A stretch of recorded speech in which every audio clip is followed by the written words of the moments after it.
1. The Woman's Evangelistic Corps. Of all the daring things which Jesus did in connection with his earth career, the most amazing was his sudden announcement on the evening of January 16. On the morrow we will set apart 10 women for the ministering work of the kingdom. At the beginning of the 2 weeks period during which the apostles and the evangelists were to be absent from Bethsaida on their furlough, Jesus requested David to summon his parents back to their home and to dispatch messengers calling to Bethsaida 10 devout women who had served in the administration of the former encampment and the tented infirmary. These women had all listened to the instruction given the young evangelists, but it had never occurred to either themselves or their teachers that Jesus would dare to commission women to teach the gospel of the kingdom and minister to the sick.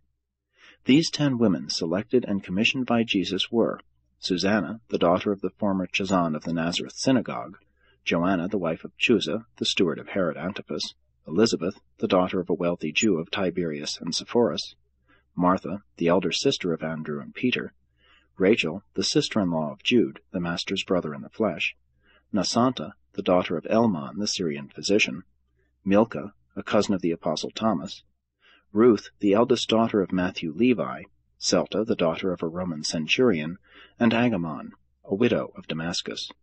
Subsequently, Jesus added 2 other women to this group, Mary Magdalene and Rebekah, the daughter of Joseph of Arimathea. Jesus authorized these women to effect their own organization and directed Judas to provide funds for their equipment and for pack animals. The 10 elected Susanna as their chief and Joanna as their treasurer. From this time on they furnished their own funds. Never again did they draw upon Judas for support. It was most astounding in that day, when women were not even allowed on the main floor of the synagogue, being confined to the women's gallery, to behold them being recognized as authorized teachers of the new gospel of the kingdom. The charge which Jesus gave these 10 women as he set them apart for gospel teaching and ministry was the Emancipation Proclamation which set free all women and for all time. No more was man to look upon woman as his spiritual inferior. This was a decided shock to even the 12 apostles, notwithstanding they had many times heard the Master say that in the kingdom of heaven there is neither rich nor poor, free nor bond, male nor female, all are equally the sons and daughters of God. They were literally stunned when he proposed formally to commission these 10 women as religious teachers and even to permit their traveling about with them. The whole country was stirred up by this proceeding, the enemies of Jesus making great capital out of this move. But everywhere the women believers in the good news stood staunchly behind their chosen sisters, and voiced no uncertain approval of this tardy acknowledgment of woman's place in religious work.